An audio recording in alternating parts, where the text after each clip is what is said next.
students, welcome to my channel Make Education Easy. Students, today we will discuss the numericals of chapter 1 class 10 class के आज हम federal book के जो numericals हैं वो chapter 1 के न्यूमेरिकल्स करेंगे। चैप्टर 1 है हमारे पास वेव्स वाला और simple harmonic motion and waves हमारे पास चैप्टर 1 है। आज मैंने सबसे पहला उसका न्यूमेरिकल लिखे आए, हम इसे रीड करते हैं और समझते हैं कि इसमें लोग क्या पूछ रहे हैं। The time period of simple pendulum is 2 second. हमारे पास सिंपल पेंडुलम है, आप लोग जब चैप्टर पढ़ेंगे आप लोगों को पता चलेगा कि सिंपल पेंडुलम क्या है। ठीक है, हमारे पास जो टाइम पीरियड है सिंपल पेंडुलम का वो है 2 सेकेंड। सबसे पहले आप लोगों को ये पता होना चाहिए कि सिंपल टाइम और टाइम पीरियड में डिफरेंस होता है। सिंपल टाइम को हम स्मॉल टी से रिप्रेजेंट करते हैं और जो टाइम पीरियड होता है उसको हम कैपिटल टी से रिप्रेजेंट करते हैं। हमने फाइंड क्या करना है, फाइंड हमने करनी है सिंपल पेंडुलम की लेंथ अर्थ पे और what will be its length on moon और मून पे। ठीक है, और अब यहाँ पे जी ई है ये है हमारे पास ग्रेविटेशनल की वैल्यू है ग्रेविटेशनल फोर्स की अर्थ पे। और ठीक है, और जो हमारे पास ग्रेविटेशनल फोर्स मून पे होगा वो इसके सिक्स हाफ पे आएगा। मीन्स कि जब हमने जी एम फाइंड करना है तो जी ई की वैल्यू को हम 6 से डिवाइड करेंगे तो हमारे पास जी एम यानी ग्रेविटेशनल फील्ड ऑन मून की value, gravitational force on moon की वैल्यू हमारे पास आ जाएगी। अब सबसे पहले हम सोल्यूशन में जो चीज़ें गिवन है वो लिखते हैं। सबसे पहले हमें capital T time period given है दैट इज़ 2 सेकेंड। ठीक है, नेक्स्ट हमारे पास जो गिवन है वो हमें जी ई गिवन है दैट इज़ 10 मीटर पर सेकेंड स्क्वायर। ठीक है, नेक्स्ट हमने जी एम फाइंड करना है और जी एम का फार्मूला हमें गिवन है जी ई बाय 6।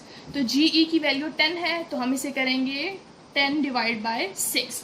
अब 10 को जब हम 6 से डिवाइड करेंगे तो हमारे पास 1.67 आंसर आएगा। 1.67 मीटर पर सेकेंड स्क्वायर।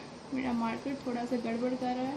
सो नेक्स्ट अब हमने देखना है कि कौन सी चीज़ें हमने फाइंड करनी है। Length of pendulum on earth find करनी है और length of pendulum on moon find करनी है, यानी एल ई और एल एम, लेंथ अर्थ और लेंथ मून पेंडुलम की फाइंड करनी है। ठीक है, अब सबसे पहले हमने टाइम पीरियड का फॉर्मूला लिखना है। फाइंड तो हमने लेंथ करनी है बट लेंथ को भी हम डेरिवेटिव करेंगे, उसको ड्राइव करेंगे लेंथ को भी हम टाइम पीरियड के फार्मूला से। टाइम पीरियड का फार्मूला आप लोगों की बुक में गिवन है t is equals to 2 pi under root small L by small G. ये है हमारे पास टाइम पीरियड का फार्मूला। अब इसी फार्मूला को हम रीअरेंज करके हम इससे लेंथ की वैल्यू एल फाइंड करेंगे। ठीक है, जिससे हमारे पास मून और अर्थ दोनों की लेंथ हम फाइंड कर सकेंगे। तो सबसे पहले हम इसी फार्मूला का स्क्वायर ले लेते हैं। ठीक है, तो हमारे स्क्वायर के बाद हमारे पास आएगा टी स्क्वायर, ठीक है, इक्वल्स टू 4 पाई स्क्वायर। ठीक है, और आ जाएगा एल बाय जी। ठीक है, और ये अंडर रूट स्क्वायर से कैंसिल हो जाता है। तो ये अब हमारे पास फार्मूला आ गया। अब देखना है कि हमने इस फार्मूला को दोबारा से रीअरेंज करना है। लेंथ के लिए लेंथ को हमने दोबारा से रीअरेंज करना है। ठीक है, तो अब मैं दोबारा से इस फार्मूला को नेक्स्ट इधर ऊपर रीअरेंज कर रही हूँ। ठीक है, अब हमने क्या करना है, दोबारा से एक बार फार्मूला मैं लिख देती हूँ। T square is equals to 4 pi square L by जी।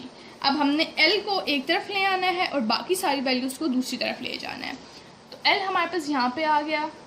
ठीक है, हमारे पास ऊपर आ गया जी और इधर से हमारे पास आ गया टी स्क्वायर और नीचे जो 4 पाई स्क्वायर है वो हमारे पास नीचे चला गया।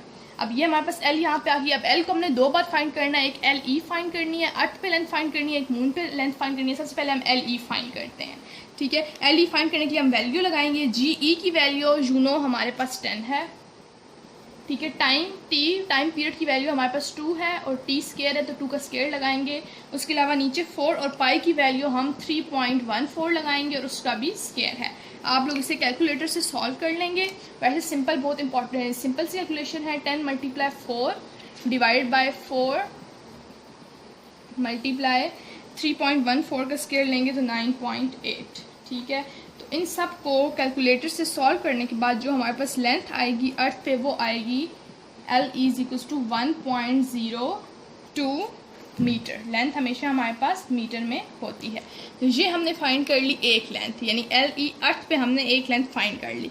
नेक्स्ट लेंथ हमने फाइंड करनी है फॉर मून, तो उसको हम एल एम से रिप्रेजेंट करेंगे और बाकी फार्मूला हमारे पास यही वाला रहेगा दोनों के लिए। ठीक है, सिमिलरली अब यहाँ पे हमने जो है जी ई की वैल्यू लगाई थी। ठीक है, क्योंकि हमारे पास अर्थ की फाइंड करनी थी तो हमने अर्थ की ग्रेविटेशनल फोर्स की वैल्यू लगाई थी। यहाँ पे हमने मून की फाइंड करनी है तो हम जी एम लगाएंगे जो हमने फाइंड किया था दैट इज़ 1.67। जी की जगह 1.67 लगाएंगे।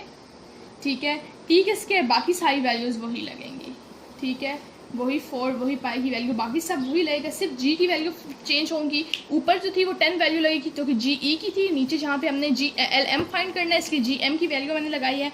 इन सब को कैलकुलेटर से सॉल्व करने के बाद जो हमारे पास मून पर लेंथ आ जाएगी सिंपल पेंडुलम की, वो आएगी 0.17 मीटर। तो ये हमने दोनों लेंथ जो हैं वो फाइंड करनी है। तो ये था हमारा फर्स्ट न्यूमेरिकल। इसमें बिल्कुल मुश्किल नहीं है, सिंपल जो चीज़ें गिवन है वो आप लिखेंगे, ठीक है। उसके बाद आपने सिंपल फर्स्ट स्टेप में आपने फार्मूला लिखना है, सेकंड स्टेप में आपने उस फार्मूला का स्क्वायर ले लेना है, फिर आपने जो उस फार्मूला को रीअरेंज करके अगेन हमने ये वाला फार्मूला बनाया। बेशक आप इसको भी ज़बानी याद कर लें, बट अगर ये आप लोग इसी को देख के आप लोग रीअरेंज कर लें तो वो ज़्यादा ईजी होगा, क्योंकि ये फार्मूला जब आपको आता होगा तो अक्सर हमने जी की वैल्यू फाइंड करनी होगी, तब भी हमने उस फार्मूला को रीअरेंज करना होगा। तो आपको रियल फार्मूला आता जाए, आगे से रीअरेंज बंदे से ईजीली हो जाता है। तो सिंपल जिस तरह स्टेप वाइज मैंने आप लोगों को बताया, इसी तरह हम स्टेप वाइज जो है सिंपल पेंडुलम की अर्थ पे और मून पे दोनों पे वैल्यू फाइंड कर लेंगे। तो आज मैंने आप लोगों को एक ही न्यूमेरिकल समझाएगी, थोड़े लॉन्ग न्यूमेरिकल्स हैं, थोड़े से समझने वाले हैं, इस वजह से एक ही करके समझाऊंगी तो आप लोगों को ज़्यादा क्लियर होंगे। आई होप सो आज की वीडियो आपको अच्छी लगी होगी, न्यूमेरिकल भी आपको समझ आ गया होगा। अगर आपको मेरी वीडियोस अच्छी लगती हैं तो वीडियोस को लाइक करें, मेरे चैनल को सब्सक्राइब करें, अपने फ्रेंड्स के साथ शेयर भी करें। नेक्स्ट वीडियो में आपसे मिलूंगी, जब तक के लिए